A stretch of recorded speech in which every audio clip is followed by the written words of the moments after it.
तो नमस्कार दोस्तों, आज की इस वीडियो में आपका फिर से एक बार स्वागत है। तो दोस्तों, आज ऑनलाइन पेमेंट के लिए कई सारे अलग अलग एप्लीकेशन आने लगे हैं और ये एप्लीकेशन काफ़ी सिंपल तरीके से और सबसे फास्ट तरीके से पेमेंट करने के लिए ज़रूरी बनते जा रहे हैं। और ऐसे में अगर देखा जाए तो ऑनलाइन जो पेमेंट का प्रोसेस है या फिर जो सर्विसेज है वो लगभग 10 से 12 साल पहले से ही आने लगी थी और तब से लेकर आज तक अगर देखा जाए तो इन पर फ्रॉड भी काफ़ी आसान तरीके से आज किए जा सकते हैं और होते आ रहे हैं। जी हाँ दोस्तों, ऑनलाइन पेमेंट के लिए अगर देखा जाए तो कई एप्लीकेशन मौजूद है जिसमें गूगल पे, फ़ोन पे या फिर पेटीएम या फिर और भी कई सारे एप्लीकेशन आज है। पर उस पर स्कैम या फिर फ्रॉड किस तरह से होता है वो आज मैं बताने वाला हूँ।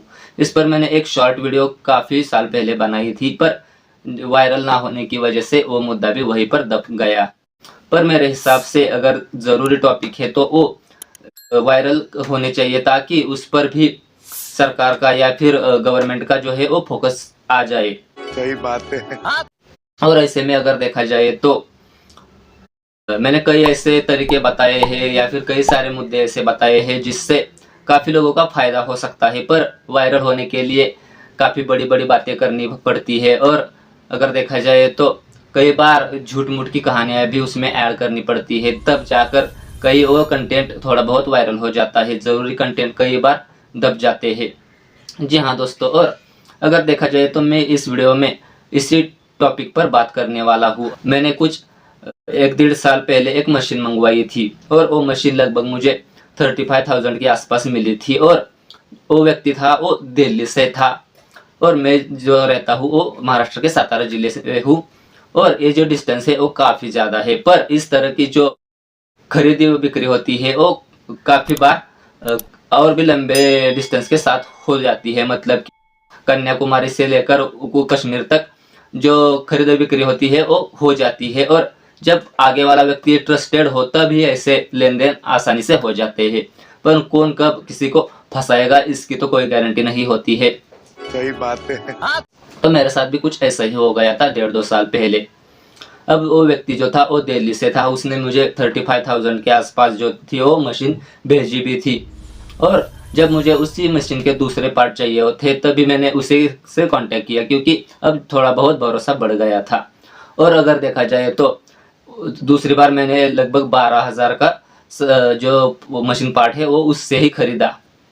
जी हाँ दोस्तों, और अगर देखा जाए तो मैं उस व्यक्ति का नाम यहाँ पर जग जाहिर नहीं करना चाहता हूँ, पर आपको एक स्टोरी बता रहा हूँ।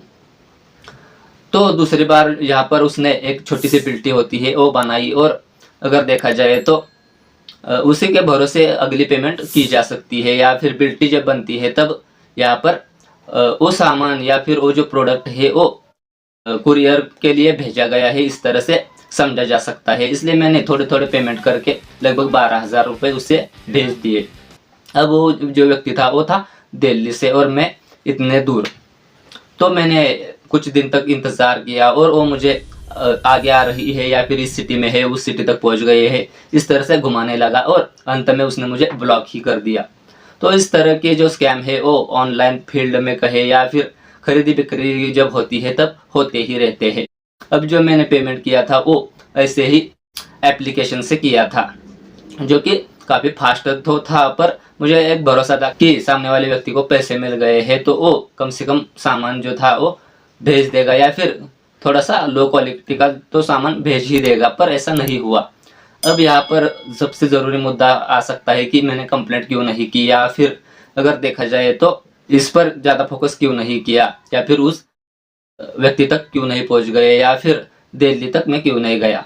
तो दोस्तों, दिल्ली का जो यहाँ से डिस्टेंस है वो भी काफ़ी ज़्यादा है, लगभग मेरे हिसाब से 1,500 किलोमीटर के आसपास तो होगा ही होगा और मुझे जाने के लिए 3 से 3,500 रुपये लगेंगे और आने के लिए भी उतना ही लगेगा और उसे ढूंढने के लिए भी उतना ही समय लगेगा। और अगर मैं FIR करता या फिर अगर देखा जाए तो पुलिस वालों से एक काम करवाता तो इसके लिए भी कई महीने लग सकते थे और तब तक ये मामला पूरी तरह से ठंडा हो जाता। साथ में मुझे जो है वो कई बार जो है वो पुलिस स्टेशन तक आना जाना पड़ता और इस वजह से मैंने सोचा कि जाने दो, 10,000 की बात है, गया तो गया। पर आपके साथ ऐसा हो सकता है, आपके साथ कई तरीके से स्कैम हो सकता है। तो इस तरह से आप जब तक पूरा भरोसा ना हो तब तक किसी से भी ऑनलाइन सामान ना मंगवाए। बात हो रही है किसी व्यक्ति से ऐसे सामान ना मंगवाए और ऑनलाइन पेमेंट ना करें, तब जाकर आपको वो प्रोडक्ट जो है वो सही हाथों में आ जाएगा। भरोसे के व्यक्ति को आप अगर पेमेंट भेज देते हो तो कोई मामला नहीं होता है, पर अगर एक बार या फिर 2 बार आपने किसी से डील की है और अगर आप वो पेमेंट भेज रहे हो तो यहाँ पर काफ़ी दिक्कतें आ जाती है।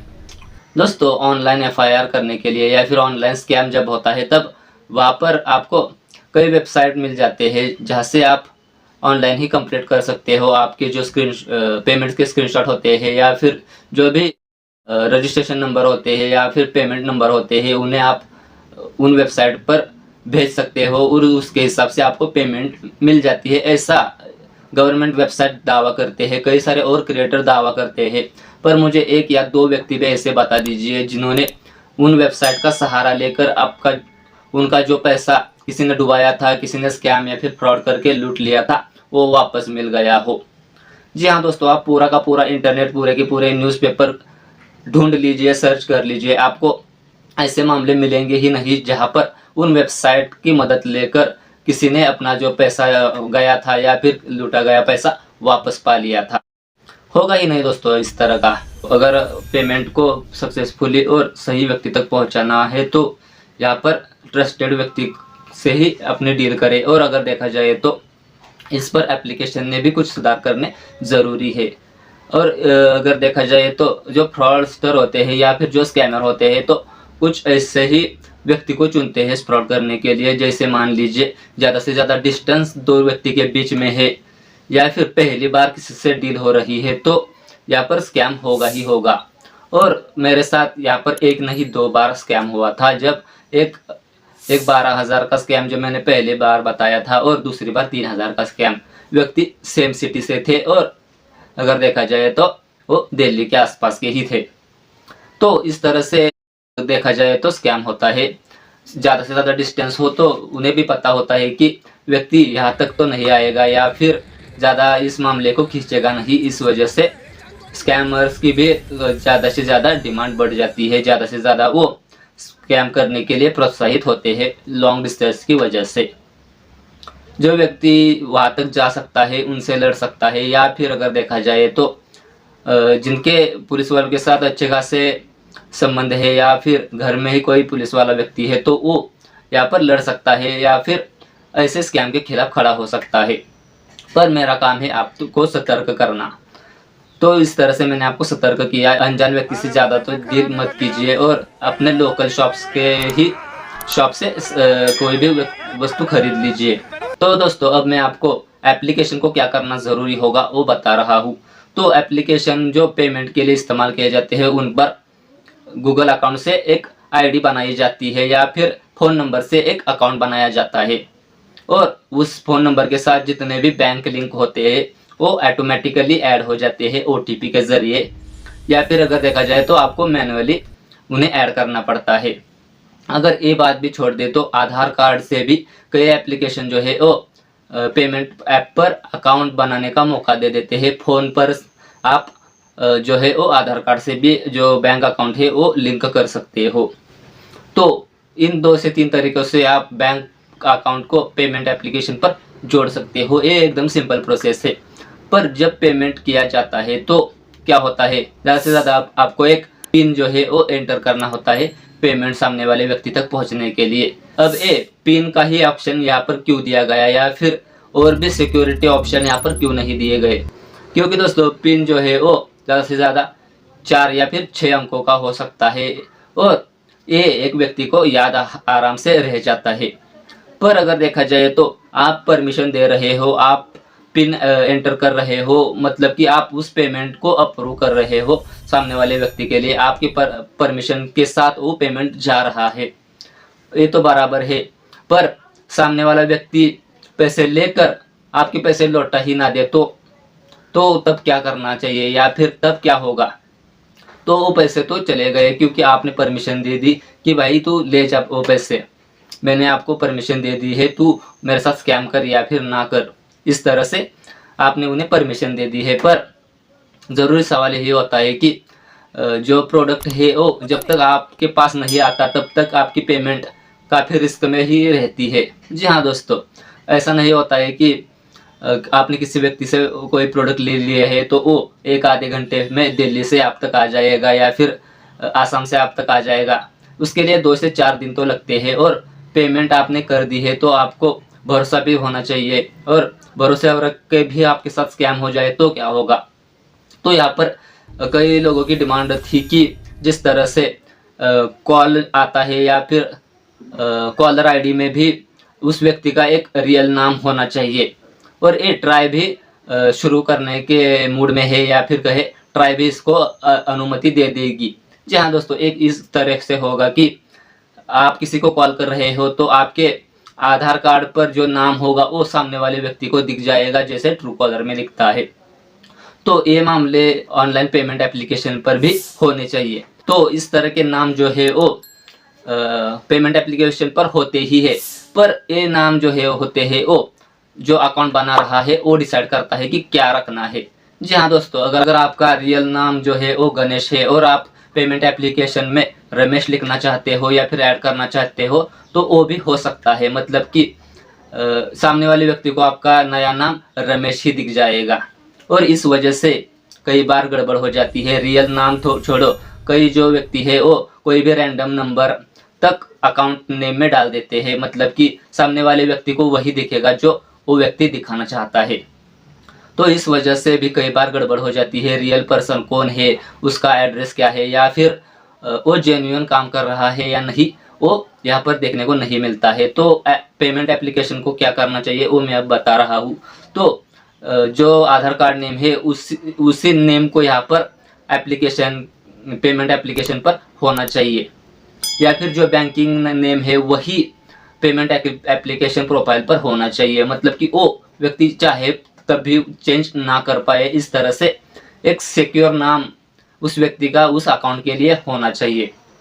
साथ में अगर देखा जाए तो जब कोई व्यक्ति पेमेंट कर रहा है या फिर पेमेंट ले रहा है तो उसका फेस वेरिफिकेशन होना चाहिए। जी हाँ दोस्तों, और अगर देखा जाए तो जब अकाउंट बना रहा हो व्यक्ति तब उसका एक सेल्फी यहाँ पर अकाउंट प्रोफाइल के लिए होना चाहिए। जी हाँ दोस्तों, जब आप डीमैट अकाउंट बनाते हो तो सेल्फी वेरिफिकेशन करना होता है या फिर वीडियो सेल्फी वेरिफिकेशन करना होता है, तभी जाकर आप एक डीमैट अकाउंट बनाते हो।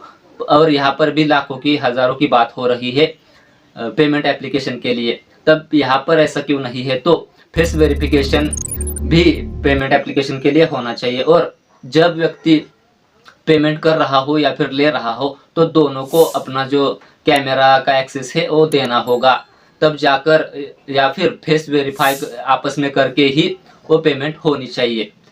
अब आपस में एक दूसरों ने देख लिया तो इतना काम यहाँ पर नहीं होगा। एप्लीकेशन के अंदर भी ऐसा एक सिस्टम होना चाहिए या फिर ऐसा एक प्रोग्राम होना चाहिए जिससे एप्लीकेशन को भी ये पता चले कि उसने जो डीपी ऐड की है या फिर प्रोफाइल पिक्चर ऐड की है वो व्यक्ति और जो सेल्फ खींच कर वेरीफाई कर रहा है दोनों को वो व्यक्ति एक ही है। जी हाँ दोस्तों, अगर इस तरह से किया जाए तो यहाँ पर 99% स्कैम आसानी से दूर हो जाएंगे, क्योंकि अगर कोई व्यक्ति अगर दूसरों को फोटो खींच रहा है और वेरीफाई करने के लिए डाल रहा है तो यहाँ पर वो जो पेमेंट प्रोसेस है वो फेल हो जाएगा, यानी कि रियल पर्सन को ही यहाँ पर फेस स्कैन करना होगा। इस तरह से अगर किया जाए तो पेमेंट में जो फ्रॉड हो रहे हैं वो कम से कम होने लगेंगे।